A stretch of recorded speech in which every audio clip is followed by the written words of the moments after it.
एक ब्राह्मण अपनी पत्नी के साथ उज्जैन नगर में रहता था। ब्राह्मण की पत्नी सुशीला बड़ी पतिव्रता स्त्री थी। ब्राह्मण कहने के लिए तो राजा के यहाँ नौकर था, परंतु राजा विक्रम ब्राह्मण से कोई कार्य नहीं करवाते थे। बस हर माह घर बैठे उस ब्राह्मण की तनख्वाह भेज दिया करते थे। ब्राह्मण को राजा की तनख्वाह खाते खाते जब काफी अरसा हो गया तो एक दिन वह अपनी पत्नी से बोला, भाग्यवान, राजा का धन खाते खाते काफी लंबा समय हो गया, किंतु राजा ने बदले में मुझसे कोई काम नहीं लिया। इस भार से मैं कैसे कर्ज मुक्त हो सकूंगा। अंततः पत्नी से विचार कर वह राजा के पास पहुंचा और बोला, राजन, आपकी रकम खाते खाते मुझे काफी समय हो गया, लेकिन आपने मुझसे कोई काम नहीं लिया। इस प्रकार मैं कैसे कर्ज मुक्त हो सकूंगा। मेरी इच्छा है कि आप मुझसे कोई काम लें ताकि मैं आपके ऋण से मुक्त हो जाऊं। ब्राह्मण की बात सुनकर राजा बोला, हे ब्राह्मण, मेरी प्रतिज्ञा है कि मैं किसी ब्राह्मण से काम नहीं लेता, पर फिर भी आपकी यही इच्छा है तो मेरे कहने से गंगा स्नान कराओ और एक कलश गंगा जल मेरे लिए भी लेते आना। यही है आपका कार्य। राजा के वचन सुनकर ब्राह्मण अत्यंत प्रसन्न होकर अपने घर आया और सारा हाल अपनी पत्नी से कह सुनाया। वह बोली, स्वामी, आप चले जाओगे तो मैं आपके पीछे अन्न जल कैसे ग्रहण करूंगी। मेरा तो यह नियम है कि बिना आपके दर्शन किए अन्न जल ग्रहण नहीं करती। ब्राह्मण बोला, मैं अपनी मूर्ति बनवाकर घर के अंदर स्थापित कर दूंगा, तू उसके दर्शन करके अपना गुजारा कर लेना। यह कहकर उसने अपनी मूर्ति बनवाई और घर में स्थापित करवा दी और आवश्यक सामान ले राजा के पास जाकर बोला, महाराज, अब मैं जा रहा हूँ, मुझे आज्ञा दीजिए और मेरे पीछे से कृपा करके मेरी पत्नी की खैर खबर लेते रहना। उसको अब मैं आपकी शरण में छोड़े जा रहा हूँ। ब्राह्मण के वचन सुनकर राजा विक्रमादित्य बोला, हे ब्राह्मण, आप किसी बात की चिंता न करें और निश्चित होकर जाएं। आश्वासन देकर राजा ने उसे मार्ग व्यय के लिए धन देकर विदा कर दिया। ब्राह्मण के गंगा स्नान पर जाने के बाद ब्राह्मणी हर रोज पहले उसकी मूर्ति को भोग लगाती और बाद में खुद खाती। एक दिन ब्राह्मण के पड़ोस में आग लग गई। वह आग इतनी तेजी से फैली कि देखते ही देखते ब्राह्मण ब्राह्मणी के घर तक आ पहुंची। ब्राह्मणी अपने घर में लगी आग देखकर अपने पति की मूर्ति से कहने लगी, हे स्वामी, घर में आग लग गई है, कृपया बाहर चलो। जल्दी ही आग ने पूरे घर को अपने चपेटे में ले लिया, परंतु ब्राह्मणी टस से मस न हुई और वो उस ब्राह्मण की मूर्ति के आगे वही शब्द दोहराती रही, स्वामी, घर में आग लग गई है, बाहर चलो। आखिर ब्राह्मणी आग में ब्राह्मण की मूर्ति के साथ चिपट जलकर मर गई। जब राजा विक्रम को ये बात पता चली तो वो माथा पकड़कर बैठ गया और खुद से कहा, ये तो बड़ा अनर्थ हो गया। अब जब ब्राह्मण आकर पूछेगा तो मैं उसे क्या उत्तर दूंगा। ब्राह्मण अपनी पत्नी को राजा के हवाले छोड़कर उसके कहने से गंगा स्नान करने गया था, पर ब्राह्मणी तो उसकी मूर्ति के साथ जल चुकी थी। राजा विक्रम के दिन बड़े भारी हृदय के साथ चिंता में निकल रहे थे। इसी बीच एक रोज ब्राह्मण भी वापस आ गया और घर में लगी आग और अपनी स्त्री के जल मरने का समाचार सुनकर वह आग बबूला हो उठा। बोला, ऐसे कैसे हो सकता है? मैं तो राजा को अपनी ब्राह्मणी का ध्यान रखने के लिए बोलकर गया था, उन्होंने उसका ध्यान क्यों नहीं रखा? वह आनन फानन में भागा भागा तुरंत राजा के पास गया और क्रोधित होकर पूछने लगा, ऐ राजा, मेरी स्त्री कहाँ है? कहाँ है मेरी ब्राह्मणी?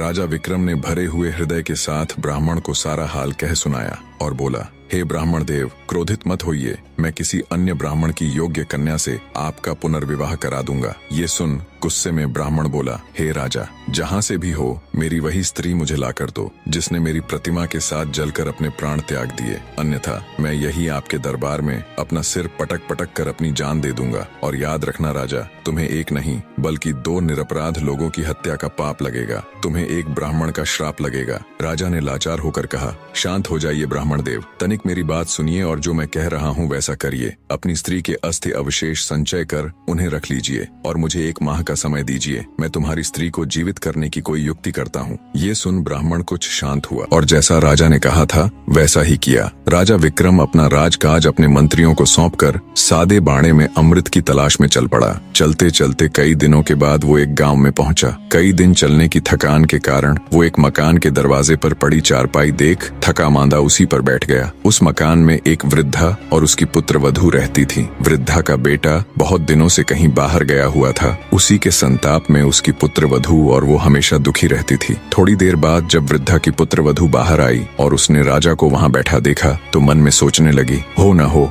यही मेरा पति है। इसकी सूरत और उम्र दोनों मेरे बहुत दिनों से बाहर गए पति से मेल खाती हैं। यह बात मन में विचार करके वह भीतर गई और अपनी सास से कहने लगी, माँ जी, मुझको ऐसा प्रतीत हो रहा है कि आपका बेटा लौट आया है और बाहर द्वार पर बैठा है। बहू की बात सुनकर बुढ़िया खुश हो दौड़कर दरवाजे पर आई। जब उसने राजा विक्रम को देखा तो उसे भी वो बिल्कुल उसके बेटे की तरह जान पड़ा। वृद्धा बोली, बेटा तू बाहर क्यों बैठा है? चल अंदर चल। कहाँ था तू इतने दिनों से? देख, तेरी याद में तड़प तड़प कर मेरी यह दुर्दशा हो गई और तूने एक बार भी मेरी सुध नहीं ली। वृद्धा की बात सुनकर राजा विक्रम हड़बड़ाया और सोचने लगा, हे ईश्वर, ये क्या नई बला मेरे सिर आन पड़ी। वह वृद्धा से बोला, माँ, मैं तेरा बेटा नहीं हूँ, पर तू अपने बेटे का हाल बता। मैं तुझे तेरे पुत्र से मिलाने की कोशिश जरूर करूंगा। बूढ़ी औरत रोते हुए राजा को अपनी बात बताने लगी। मेरा बेटा जब 12 वर्ष का था तब उसका विवाह हो गया था। विवाह के कुछ ही दिन बाद वो कहीं चला गया। आज 20 वर्ष होने को आए मगर उसकी कोई खैर खबर नहीं। वो अब तक लौट कर नहीं आया। उसकी पत्नी बेचारी चिंता में सूख कर कांटा हो गई है। राजा बोला, बुढ़िया माई, क्या तुझे उसके या उसके किसी पते के बारे में मालूम है कि वह कहाँ है? वृद्धा ने कहा, मैंने कुछ लोगों से सुना है कि दक्षिण दिशा में वीरसेन नामक राजा राज्य करता है, जो हर रोज गरीबों में 1.25 मन सोना दान करता है। उसी राजा के महल में मेरा बेटा दुर्जन नौकरी करता है। तब विक्रमादित्य ने कहा, बुढ़िया माई, अब तू किसी बात की चिंता मत कर। ईश्वर चाहेगा तो तेरा बेटा शीघ्र ही तुझसे आकर मिलेगा। इतना कहकर राजा विक्रम वहां से दक्षिण दिशा की ओर चल दिए। कुछ दिनों की यात्रा के पश्चात वे दक्षिण दिशा पहुंच गए। विक्रम वहां से पूछते पूछते राजा के महल के द्वार पर पहुंचा और द्वारपाल से बोला, भाई, आप दुर्जन को मुझ पथिक का संदेश भिजवाने का कष्ट करें कि तुम्हारे गांव से एक आदमी आया है और वह तुमसे मिलना चाहता है। द्वारपाल ने भीतर जाकर दुर्जन को विक्रम का संदेश दे दिया,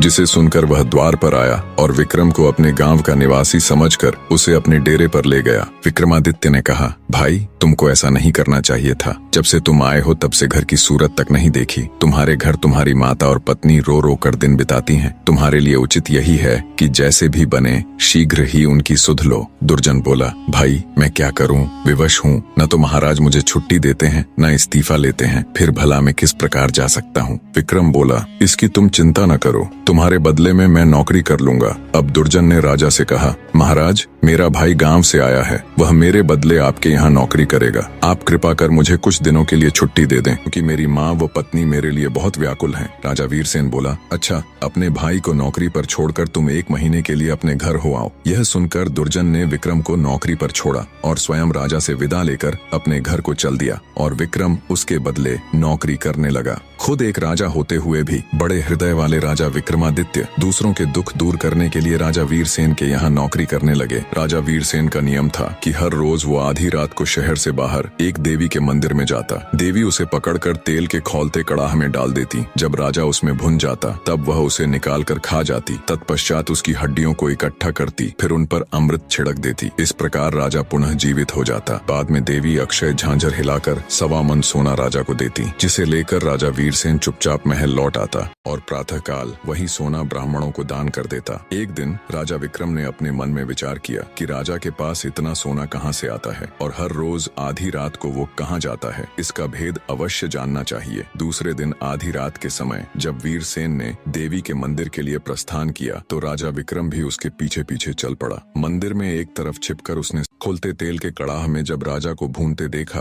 तो विक्रमादित्य का हृदय द्रवित हो उठा। सारा हाल देख वो भारी हृदय के साथ अपने स्थान पर वापस आ गया और विचार किया, राजा बड़े कष्ट से सोना लाता है, कैसे भी करके इसका दुख दूर करना चाहिए। राजा विक्रम बाजार गया और हर तरह के मेवे, सुगंधित वस्तुएं और तरह तरह के मसाले ले लिए। जब आधी रात का समय नजदीक आया तो विक्रमादित्य ने अपने शरीर को जगह जगह से चाकू से चीरकर सभी प्रकार के मसाले और मेवे कटे हुए स्थान पर भर लिए। अत्यंत पीड़ा सहन करते हुए राजा विक्रम चुपचाप राजा वीरसेन के कक्ष में गए और अपनी जेब से जादुई बीर निकाल उन्हें हुक्म दिया, जब तक मैं न आ जाऊं तब तक तुम राजा वीरसेन को ऐसी गफलत में रखना कि उसे होश न आए। खुद राजा वीरसेन की जगह देवी के मंदिर में पहुंच गया। विक्रम जब देवी के मंदिर में पहुंचा तो भूख से व्याकुल देवी ने उसे पकड़कर तुरंत कड़ाह में डाल दिया। जब वह भुन गया तो देवी ने उसे निकाल कर खाया। देवी ने इतना स्वादिष्ट गोश्त आज तक नहीं खाया था। वो हर रोज वीर वीरसेन को भूनकर खाती थी और उसे जीवित कर देती थी।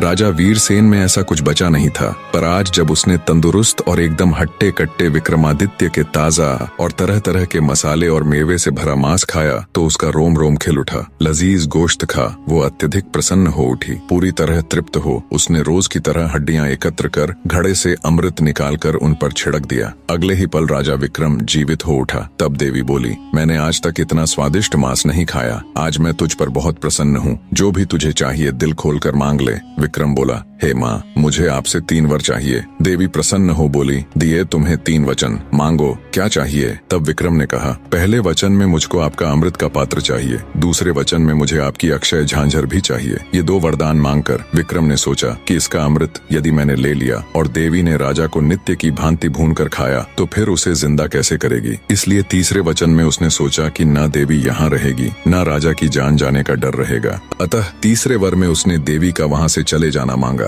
इस प्रकार तीनों वचन देकर देवी वहाँ से चली गई। राजा विक्रम अमृत कलश और अक्षय झांझर ले वापस आ गया। उसने सोते हुए राजा वीरसेन के पास से अपने जादुई बियर उठा ली। थोड़ी देर में जब वीरसेन की आंख खुली तो समय देख वह घबराकर मंदिर की ओर दौड़ा। वहाँ जाकर उसने देखा तो कोई नहीं था, कड़ाहा भी आधा पड़ा था। यह देखकर वह बहुत घबराया और मन में सोचने लगा, सुबह सोना कहाँ से दान करूंगा। लोग कहेंगे कि राजा दिवालिया हो गया, खजाने में धन नहीं रहा। ये सोचते सोचते वो घर आकर पलंग पर पड़ गया। चिंता में उसे रात भर नींद नहीं आई। करवटें बदलते बदलते ही सवेरा हो गया। भिक्षुक पुकारने लगे, महाराज प्रातः काल हो गया, दान करने के लिए सिंहासन पर विराजिए। भिक्षुकों की पुकार सुनकर राजा अत्यंत दुखी हो रहा था। महल के बाहर भिक्षुक चिल्ला रहे थे। राजा शर्म और शोक में डूबा भिक्षुओं की आवाज सुन रहा था। राजा को शोक के समुद्र में डूबा देखकर विक्रम ने कहा, हे महाराज, सुस्त क्यों हैं? सोना दान क्यों नहीं कर रहे? वीरसेन ने आदि से अंत तक सारा हाल विक्रम को कह सुनाया और बोला, आज यह ब्राह्मण वर्ग विमुख हो जाएगा तो बड़ा अन्याय होगा। तब विक्रमादित्य ने राजा वीरसेन को अक्षय झांझर दी और कहा, लो निकाल लो, इसमें से और बांट दो। इसके लिए अब तुम्हें कहीं जाने की जरूरत नहीं है, इसे अपने पास रखो। अक्षय झांझर देख राजा वीरसेन ने हैरान होते हुए पूछा, यह झांझर तुम्हारे पास कैसे आई? विक्रमादित्य ने राजा को सारा हाल कह सुनाया। सब सुनकर राजा वीरसेन विक्रमादित्य के पैरों में गिर पड़ा और बोला, आप धन्य हैं बंधु, आप कौन हैं? तब राजा विक्रम ने बताया, मैं उज्जैन नगर का राजा विक्रमादित्य हूँ। अमृत की तलाश में था कि मार्ग में मुझे दुर्जन की माता मिली। पुत्र की जुदाई में उसका बुरा हाल था। मैं उससे मिलकर यहाँ दुर्जन को उसकी माता की दुर्दशा से अवगत कराने चला आया। तब वीरसेन बोला, आप धन्य हैं राजन, जैसा आपके बारे में मैंने सुना था वैसा ही आपको पाया। वो झांझर वीरसेन को दे उनसे विदाई ले राजा विक्रम अपने राज्य की तरफ चल पड़ा। महीना पूरा होने को आया था। वायदे के मुताबिक तय समय में राजा विक्रमादित्य उज्जैन नगरी में पहुंच गए। उन्होंने ब्राह्मण को बुलाकर उसकी पत्नी की अस्थियां मंगवा ली। राजा ने ज्यों ही उनके ऊपर अमृत छिड़का त्यों ही ब्राह्मणी उठ खड़ी हुई। ब्राह्मण ने खुशी से छलकते आंसुओं के साथ राजा विक्रमादित्य के पैरों में गिरकर उनका धन्यवाद किया और अपने बुरे व्यवहार के लिए उनसे क्षमा मांगी। राजा विक्रमादित्य केवल एक महान योद्धा या शासक नहीं थे, बल्कि उन्होंने दूसरों के दुखों को दूर करने के लिए अपने जीवन को जोखिम में डालने से भी परहेज नहीं किया। उनकी अमृत की तलाश, एक ब्राह्मण के दुखी परिवार को जोड़ने का संकल्प और राजा वीरसेन की समस्या को हल करने के लिए अपनी अद्वितीय योजनाएं यह दर्शाती हैं कि एक सच्चा राजा केवल अपनी प्रजा का भला सोचता है। कहानी अंत तक देखने के लिए आप सबका धन्यवाद।